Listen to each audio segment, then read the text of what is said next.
Ahmedabad air India AI-171 flight accident గురించి government of India 15 పేజీలతో కూడిన ఒక ప్రిలిమినరీ రిపోర్ట్ని విడుదల చేసింది.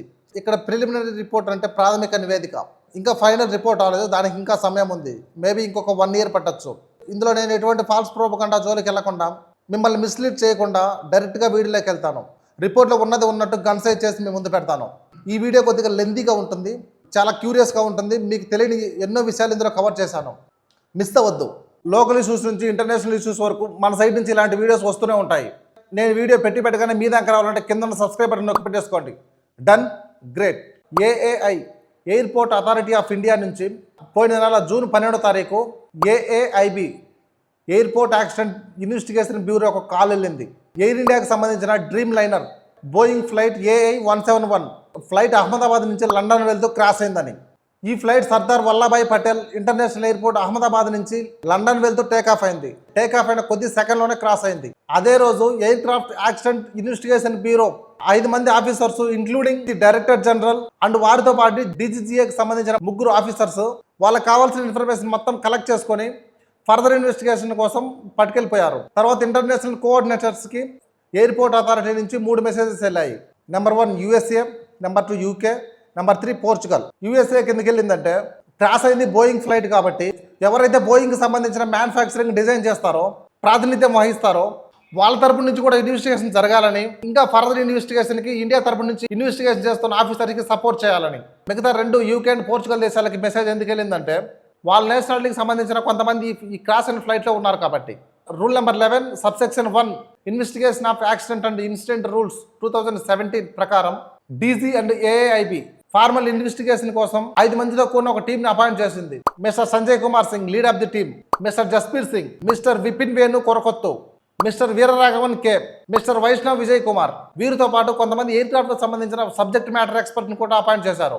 Experienced pilots, aircraft engineers, aviation medicine specialist, aviation psychologist, flight recorder specialist. Air craft maintenance and equipment status చూస్తే aviation regulations ప్రకారం air craft కి కొన్ని చెక్స్ చాలా ఫ్రీక్వెంట్ గా చేయాల్సి ఉంటుంది. లైక్ ఫ్లైట్ ని నెక్స్ట్ స్కెడ్యూల్ కి రెడీ చేసే టైంలో ఈ చెక్స్ చేస్తారు. ఏవియేషన్ టెర్మినాలజీలో చెప్పాలంటే L1-1, L1-2 అని చెప్పొచ్చు. ఇందులో ప్రధానంగా చెప్పాలంటే avionics, hydrolysis, engines, airframe and క్యాబిన్కి సంబంధించిన ఇన్స్పెక్షన్ ఉంటుంది. వీటిని సర్వీసింగ్ చేయడం లేదంటే కంప్లీట్గా రీప్లేస్ చేయడం ఏదో ఒకటి చేయాల్సి ఉంటుంది. ఈ చెక్స్ లాస్ట్ ఎప్పుడు చేశారంటే టోటల్ ఫ్లైట్ జర్నీ 38,504 అవర్స్ ఉన్నప్పుడు, టోటల్ 7,255 ఫ్లైట్ సైకిల్స్ ఉన్నప్పుడు. ఇక్కడ ఫ్లైట్ సైకిల్ అంటే 1 take off 1 landing. For example హైదరాబాద్లో టేక్ ఆఫ్ అవుతుంది, ఢిల్లీలో ల్యాండ్ అవుతుంది, అది ఒక cycle. Next major maintenance due వచ్చేసి డిసెంబర్లో ఉంది. ఏవియేషన్ ప్రాస్పెక్టివ్లో చెప్పాలంటే దీన్ని D చెక్ అంటారు. ఈ చెక్ చాలా క్రూషియల్, మోస్ట్ ఇంపార్టెంట్ టూ. రఫ్గా ఇది 6 to 10 years ఒకసారి చేస్తారు. లెఫ్ట్ అండ్ రైట్ ఇంజిన్స్ కూడా చాలా రీసెంట్గా చేంజ్ చేస్తున్నారు. నిజానికి ఫ్లైట్లో కొన్ని ప్రాబ్లమ్స్ ఉన్నాయి, కానీ ఏవియేషన్ రెగ్యులేటరీ ప్రకారం అవి క్రిటికల్ కాదు, వాటిని డిఫర్ చేయొచ్చు. For example flight deck door visual surveillance, ఇది ఒక కెమెరా సెక్యూరిటీ సిస్టమ్. కాక్పిట్ బయట ఏం జరుగుతుందో మానిటర్ చేయడానికి దీన్ని యూజ్ చేస్తారు. నెంబర్ 2 ఎయిర్పోర్ట్ మ్యాప్ ఫంక్షన్, ఇది ఒక క్రిటికల్ ఫంక్షన్ అని చెప్పొచ్చు, ఎస్పెషల్లీ మోడర్న్ ఏవియేషన్ టెక్నాలజీలో. దీని కోర్ ఫంక్షన్ వచ్చేసి ఎయిర్పోర్ట్ ఎన్వైర్న్మెంట్ని డిజిటల్ అండ్ గ్రాఫికల్ రూపంలో చూపిస్తుంది. ఇది ఒక GPS ఫంక్షన్ అనుకోండి, కానీ ఈ ఫంక్షన్ వచ్చేసి ప్రత్యేకంగా ఎయిర్ క్రాఫ్ట్స్ కోసమే డిజైన్ చేశారు. ఈ ఫంక్షన్ సరిగ్గా పైలట్కి ముందే ఉంటుంది. ఫర్ ఎగ్జాంపుల్ ఒక ఫ్లైట్ ల్యాండ్ అయ్యి దాని రన్వే నుంచి గేట్కి వెళ్ళడానికి, తిరిగి మళ్ళీ గేట్ నుంచి రన్వేకి వచ్చి టేకాఫ్ అవ్వడానికి ఈ ఫంక్షన్ చాలా ఉపయోగపడుతుంది. ఈ ప్రాసెస్ మొత్తాన్ని ట్యాక్సీ అంటారు. సింపుల్గా చెప్పాలంటే ఒక ఫ్లైట్ రన్వే మీద టేకాఫ్ అయ్యి దానికి అసైన్ చేసిన గేట్కి వెళ్ళే మార్గాన్ని, ఆ ట్రావెలింగ్ని ట్యాక్సీ అంటారు. ఒక ఫ్లైట్ ట్యాక్సీ చేసే టైంలో ఎయిర్పోర్ట్ మ్యాప్ అనేది చాలా క్రూషియల్. ఎయిర్పోర్ట్ మ్యాప్ అనేది ఒక నావిగేషన్ సిస్టమ్ అనుకోండి. ఎయిర్పోర్ట్ అంటే అదేదో బస్ స్టాండ్ లేదా రైల్వే స్టేషన్ అంత చిన్నగా ఉండదు. ఎయిర్పోర్ట్ అంటే కొన్ని 100 ఏకర్స్లో బిల్డ్ చేయబడి ఉంటుంది. ఈ 100 ఏకర్స్లో 10ల సంఖ్యలో రన్వేలు ఉంటాయి, పార్కింగ్లు ఉంటాయి, టాక్సీ వేలు ఉంటాయి. ఏ టాక్సీ వే ఆ పర్టికులర్ ఫ్లైట్కి అసైన్ చేస్తున్నారో, ఏ రన్వే ఆ పర్టికులర్ ఫ్లైట్కి అసైన్ చేస్తున్నారో, ఏ గేట్ ఆ పర్టికులర్ ఫ్లైట్కి అసైన్ చేస్తున్నారో తెలుసుకోవాలంటే చాలా కష్టం. ఇక్కడ ఎయిర్పోర్ట్ మ్యాప్ అనేది క్రూషియల్ రోల్ ప్లే చేస్తుంది. అంటే ఇప్పుడు మనం ఎలాగైతే గూగుల్ మ్యాప్స్ యూజ్ చేస్తున్నామో సిమిలర్గా ఇది కూడా అంతే. త్రూ ఆ నావిగేషన్ సిస్టమ్ ద్వారా ఫ్లైట్ అనేది ప్రాపర్గా దానికి అసైన్ చేసిన గేటు లేదంటే దానికి అసైన్ చేసిన టాక్సీ వేకి ప్రాపర్గా వెళ్ళగలదు. ఇది లేకపోతే కష్టమవుతుంది. ఇది లేకపోతే ఏమవుతుంది మీరు అడిగితే, పాత పద్ధతి లేక పేపర్ చార్ట్స్ చూడాల్సి వస్తుంది. ఎయిర్పోర్ట్ అథారిటీ కంట్రోల్పై ఆధారపడాల్సి వస్తుంది. ముఖ్యంగా రద్దీగా ఉన్న ఎయిర్పోర్ట్స్ లేదంటే అన్నోన్ ఎయిర్పోర్ట్స్లో చాలా ప్రాబ్లమ్స్ ఫేస్ చేయాల్సి వస్తుంది ఇది లేకపోతే. నెంబర్ 3 కోర్ నెట్వర్క్, ఇది ఎయిర్ క్రాఫ్ట్ లోపల ఉంటుంది. ఇది అత్యంత ముఖ్యమైన సెంట్రల్ నర్వస్ సిస్టమ్ డేటా. ఒక మాటలో చెప్పాలంటే హ్యూమన్ బాడీలో మెదడు ఎలాగో, లేదంటే కేంద్ర నాడీ వ్యవస్థ ఎలాగో, ఫ్లైట్లో కోర్ నెట్వర్క్ అనేది అలాగా. ఇది ఎలా పనిచేస్తుందంటే ఎయిర్ క్రాఫ్ట్ లోపల ఉన్న డిఫరెంట్ ఎలక్ట్రానిక్ సిస్టమ్స్ని కమ్యూనికేట్ చేసి కలుపుతుంది. For example flight management system అంటే ఎయిర్ క్రాఫ్ట్ని నడిపే ప్రధాన వ్యవస్థ. ఆల్సో ప్యాసింజర్ సర్వీస్కి సంబంధించిన డేటా మొత్తం ఇందులో స్టోర్ అయి ఉంటుంది. ఈ సిస్టమ్ ఎట్టి పరిస్థితులైనా తట్టుకొని ఒకటి పని చేయకపోతే ఇంకోటి పని చేయకపోతే మరొకటి అలా బ్యాకప్ పెట్టుకొని ఎయిర్ క్రాఫ్ట్ సేఫ్టీగా నడవడానికి ప్రధానమైన కార్యకలాపాలు ఎఫిషియన్స్ ఫ్లైట్ సిస్టమ్ ఎట్టి పరిస్థితులైనా ప్రభావితం కాకుండా చూసుకుంటుంది. Number 4 flight deck printer. ఇందులో ఫ్లైట్ ప్లానింగ్స్కి సంబంధించిన వేరియస్ ఇన్ఫర్మేషన్ ఉంటుంది. ఫర్ ఎగ్జాంపుల్ ఆన్ ది వేలో ఉండే కీలక ప్రదేశాలు, ఆల్టిట్యూడ్, వే పాయింట్స్, స్పీడ్, ఇంధనానికి సంబంధించిన లెక్కలు, డెస్టినేషన్కి చేరుకోవడానికి ఎస్టిమేటెడ్ టైం, ఇటువంటి ఇన్ఫర్మేషన్ ప్రింట్అవుట్ తీసిస్తుంది. దీనివల్ల ఇన్ఫర్మేషన్ త్వరగా చూసుకోవడానికి, మరీ ముఖ్యంగా కీలక దశలో ఇన్ఫర్మేషన్ సరి చేసుకోవడానికి ఉపయోగపడుతుంది. అంతేకాకుండా ఎయిర్ ట్రాఫిక్ కంట్రోల్ ఏటీసీని కమ్యూనికేట్ చేస్తుంది. లైక్ ఇంపార్టెంట్ క్లియరెన్సెస్ కోసం, రివైజ్డ్ ఇన్ఫర్మేషన్ కోసం అండ్ సుస్పష్టమైన ఎయిర్ క్రాఫ్ట్ వేకి సంబంధించిన మార్పులు డిజిటల్గా పంపబడుతుంది. ఆ తర్వాత ప్రింట్అవుట్ కూడా ఇస్తుంది. ఇంకా దీనిని వివిధ రకాలుగా కూడా యూజ్ చేస్తారు. ఇవి మొత్తం కేటగిరీ సిలోకి వస్తాయి. ఏవియేషన్ ప్రాస్పెక్టివ్లో కేటగిరీ సి అంటే నాన్ క్రిటికల్ కిందికి వస్తుంది. సో ఇవి కేటగిరీ సిలోకి రావడం వల్ల వీటికి కొంచెం డిఫర్ టైం ఇచ్చారు. డిఫర్ టైం అంటే కొంత ఎగ్జామ్షన్ ఇచ్చారు. అంటే ఒక పర్టికులర్ పీరియడ్లో ఈ ఇష్యూస్ మొత్తం సార్ట్అవుట్ చేయాలని, అంటే జూన్ 9వ తారీఖు నుంచి 19వ తారీఖు లోపు వీటిని ఫిక్స్ చేయాలని గైడ్ లైన్స్ ఉన్నాయి. ఈ ఫ్లైట్ డ్యామేజ్ విషయానికి వస్తే విమానం పూర్తిగా నాశనం అయిపోయింది. మొత్తం 5 బిల్డింగ్స్ ని ఢీ కొట్టింది. ఆ బిల్డింగ్స్ కూడా చాలా సివియర్ గా డ్యామేజ్ అయ్యాయి. ఎయిర్ క్రాఫ్ట్ ఢీ కొట్టడం వల్ల కొంత డ్యామేజ్ జరిగితే యాక్సిడెంట్ తర్వాత వచ్చిన మంటల వల్ల ఇంకా ఎక్కువ సివియర్ గా డ్యామేజ్ అయ్యాయి. విమాన ప్రమాదం తర్వాత దృశ్యాలు చూస్తే అత్యంత భయానకంగా ఉంది. విమానం టేకాఫ్ అయిన కొద్ది సెకండ్లోనే రన్వే 23 నుంచి సుమారు 0.9 నాటికల్ మైల్లో ఉన్న బీజే మెడికల్ కాలేజ్ పై కూలిపోయింది. ఇక్కడ కూలిపోయిందని చెప్పడం కంటే కూడా ఢీ కొట్టిందని చెప్పడం కరెక్ట్ ఏమో. ఈ ఘోరమైన ఘటన సమయంలో ఎయిర్ క్రాఫ్ట్ లో ఉన్న ELT emergency locator transmitter active గా లేకపోవడంతో ప్రమాద స్థలాన్ని గుర్తించడం కొద్ది కష్టమైంది. విమాన అవశేషాలు ఢీ కొట్టిన ఫస్ట్ పాయింట్ నుంచి లాస్ట్ పాయింట్ వరకు సుమారు 1000 అడుగుల పొడవు, 400 వెడల్పు వరకు విమాన శకలాలు పడిపోయాయి. దీన్ని బట్టి అర్థం చేసుకోవచ్చు ప్రమాదం ఎంత భయానకంగా ఉందో. విమానం ఎత్తుకోల్పోతున్నప్పుడు first Army Medical Corps compound లో కొన్ని చెట్లను ఢీకొట్టి, ఆ తర్వాత చెక్కలు కాల్చే చిమ్నీని ఢీకొట్టింది. తర్వాత అదే వేగంతో ముందుకు పోతూ బిల్డింగ్ ఏ నార్త్ ఈస్ట్ గోడను గట్టిగా ఢీకొట్టింది. ఎయిర్ క్రాఫ్ట్ ఫస్ట్ ఢీకొట్టిన చెట్టు నుంచి నార్త్ ఈస్ట్ ఏ బిల్డింగ్ వరకు సుమారు 293 అడుగులు. కానీ ఎయిర్ క్రాఫ్ట్ అప్పుడు కూడా ఆగలేదు. అలా వెళ్తూ 5 బిల్డింగ్లు ఢీకొట్టింది. విమానం వెనుక భాగాన్ని టైల్ సెక్షన్ అంటారు. దీన్ని తీసిన తర్వాత ఏపీయూ యాక్సిలరేటరీ పవర్ యూనిట్ చెక్ చేయగా పర్ఫెక్ట్ గానే ఉంది. ఎయిర్ ఇంటెల్ డోర్ కూడా డ్యామేజ్ కాలేదు, బట్ అది ఓపెన్ చేసి ఉంది. ట్రస్ట్ లివర్ క్వార్టర్ ఇది తీవ్రంగా కాలిపోయి కనిపించింది. కానీ ఈఐఎఫ్ఆర్ డేటా ప్రకారం ఢీ కొట్టే వరకు అవి టేక్ ఆఫ్ థ్రస్ట్ ముందుకున్నాయని తెలుస్తుంది. 2 ఫ్యూయల్ కంట్రోల్ స్విచెస్ రన్ లో ఉన్నట్టు చెప్తుంది రిపోర్టు. రివర్సల్ రివర్లు వంగిపోయి ఉన్నా అవి స్టోర్డ్ పొజిషన్లోనే ఉన్నాయి. అంటే ఎలాంటి రివర్స్ థ్రస్ట్ వాడలేదు. ఏంటి కన్ఫ్యూజన్గా ఉందా? బాగా ఎక్స్ప్లెయిన్ చేస్తాను వినండి. విమాన ప్రమాదంలో థ్రస్ట్ లివర్ క్వార్టర్ అంటే ఇంజన్ పవర్ని మేనేజ్ చేసే కీలక భాగం. ఇది బాగా కాలిపోయింది. అయితే 2 థ్రస్ట్ లివర్లు ఐడిల్ పొజిషన్ లో ఉన్నాయి. అంటే వెనక్కి పూర్తిగా లాగినట్టు కనిపించాయి. అయితే ఆ విజువల్ పొజిషన్ చూస్తే చివరిలో దానికి థ్రస్ట్ ఇవ్వలేదని తెలుస్తుంది. బట్ అసలు నిజం ఏంటంటే ఫ్లైట్ రికార్డ్ డేటా ప్రకారం విమానం భూమిని ఢీకొట్టేంత వరకు థ్రస్ట్ లివర్లు ఫార్వర్డ్ లోనే ఉంటే టేక్ ఆఫ్ థ్రస్ట్ స్థితిలోనే ఉన్నాయని స్పష్టంగా అర్థమవుతుంది. దీని అర్థం ఏంటంటే పైలట్స్ ఎటువంటి ఐడిల్ యాక్షన్ తీసుకోకుండానే టేక్ ఆఫ్ పవర్ సెట్టింగ్స్ తోనే ముందుకు సాగిందన్నమాట. అయితే ప్రమాదం జరిగే సమయంలో అవసరమైన త్రోటలు తగ్గించడం జరగలేదు. అది ఎందుకనేది తర్వాత విచారణలో తెలియాలి. ఇకపోతే వాతావరణం ద్వారా ఈ ప్రమాదం జరగలేదని తెలుస్తోంది. ఈ స్టోరీ మొత్తం కూడా మధ్యాహ్నం 1:13 నిమిషాల నుంచి 1:39 లోపు జరిగింది. అయితే టేకాఫ్ ముందున్న అన్ని ఫార్మాలిటీస్ ప్రాపర్గానే జరిగాయి. కానీ టేకాఫ్ తర్వాత కేవలం 2 నిమిషాల్లోనే మేడే కాల్ వచ్చింది. చూసారా కాలం ఎంత వేగంగా మారి భయానకంగా ముగిసిందో. విమానం టేకాఫ్ అయ్యేంత వరకు ఎయిర్ ట్రాఫిక్ కంట్రోల్కి పైలట్స్కి మధ్య కమ్యూనికేషన్ ఒకసారి చూస్తే 1:13 push back and engine start permission అడిగారు. వితిన్ 13 సెకండ్స్లో ఏటీసీ నుంచి పుష్ బ్యాక్ పర్మిషన్ వచ్చింది. 1:16:59 ఇంజన్ స్టార్ట్అప్ పర్మిషన్ కూడా వచ్చింది. 1:19:12 ఏటీసీ అడిగింది, మీకు రన్వే పొడవు కావాలా?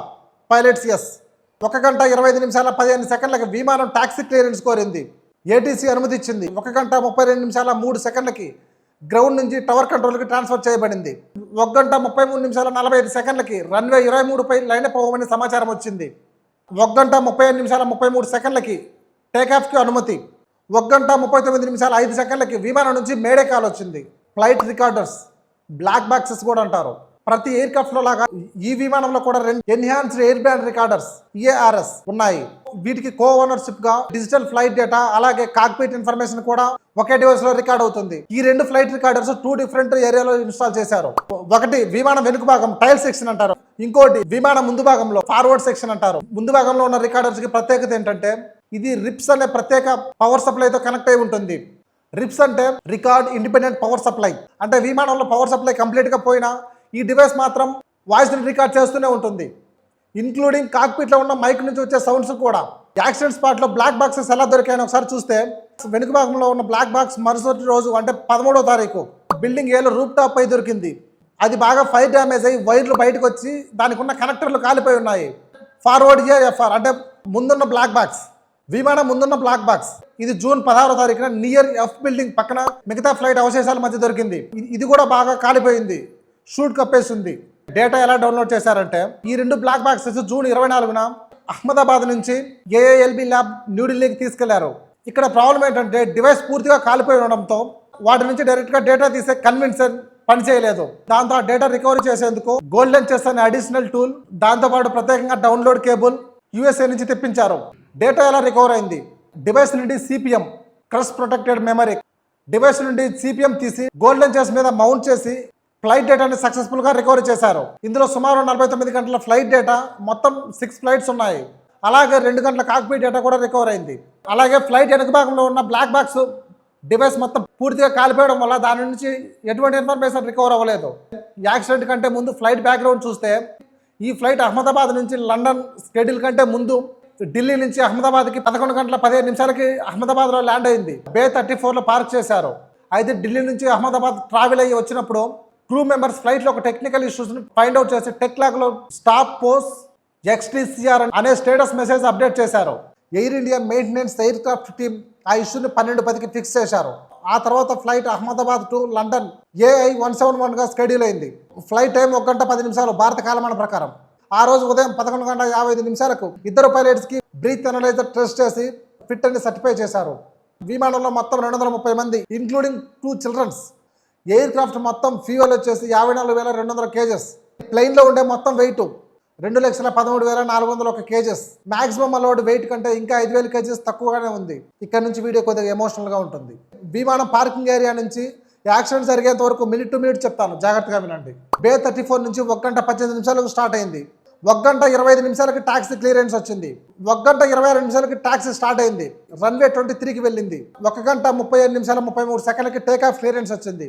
అలా వెళ్తూ 1 గంట 38 నిమిషాల 33 సెకండ్లకి aircraft 153 knots power speed కి చేరుకుంది. 3 సెకండ్లోనే రొటేట్ స్పీడ్ కి చేరుకుంది. అంటే రెడీ టు లిఫ్ట్ అప్. 1 గంట 38 నిమిషాల 39 సెకండ్లకి టేక్ ఆఫ్ అయి గాల్లోకి ఎగిరింది. కానీ ఓన్లీ 3 సెకండ్స్ వ్యవధిలోనే, అంటే 1 గంట 38 నిమిషాల 42 సెకండ్లకి విమానం 180 knots స్పీడ్ ఉన్నప్పుడు మాక్సిమం స్పీడ్ చేరిన వెంటనే ఒకదానితో ఒకటి ఓన్లీ 1 సెకండ్ గ్యాప్ లో engine 1 and 2 fuel cut off అయిపోయాయి. 2 ఇంజన్స్ కట్ ఆఫ్ అయిపోయాయి. ఇంజన్ పవర్ తగ్గడం మొదలైంది. కాక్పిట్ వాయిస్ రికార్డింగ్ లో ఒక పైలట్ మరొక పైలట్ని అడుగుతున్నాడు, why did you cut off? ఇంకో పైలట్ రెస్పాండ్ అవుతూ I didn't. అంటే ఫ్యూయల్ ఇంజన్ ఎందుకు కట్ ఆఫ్ చేశావు? ఇంకొక పైలట్ నేను కట్ ఆఫ్ చేయలేదు. Emergency starts. ఆ టైంలో ర్యామ్ 8 టర్బైన్ RAT డిప్లాయ్ అయినట్టు CCTVలో కనిపిస్తుంది. ఈ ర్యాట్ అనేది ఎమర్జెన్సీ పవర్ కోసం మాత్రమే పనిచేస్తుంది. అంటే 2 ఇంజన్స్ పూర్తిగా స్టాప్ అయ్యాయని ఇండికేషన్. ఎయిర్ క్రాఫ్ట్ ఆల్టిట్యూడ్ కోల్పోతుంది. ఎయిర్ క్రాఫ్ట్ ఫైనల్ గేట్ దాటక ముందే ఎత్తు కోల్పోతుంది. భూమికి దగ్గరగా రావడం మొదలైంది. 1 గంట 38 నిమిషాల 47 సెకండ్లకి ఇంజన్ ఐడిల్ స్పీడ్ కంటే తక్కువగా వచ్చింది. దెన్ ర్యాట్ హైడ్రాలిక్ పవర్ ఇవ్వడం స్టార్ట్ చేసింది. 1 గంట 38 నిమిషాల 52 సెకండ్లకి ఇంజన్ 1కి పవర్ సప్లై స్టార్ట్ అయింది. రన్ స్టేట్ కి మారింది. 1 గంట 38 నిమిషాల 52 సెకండ్లకి APU ఆన్ అవుతుంది.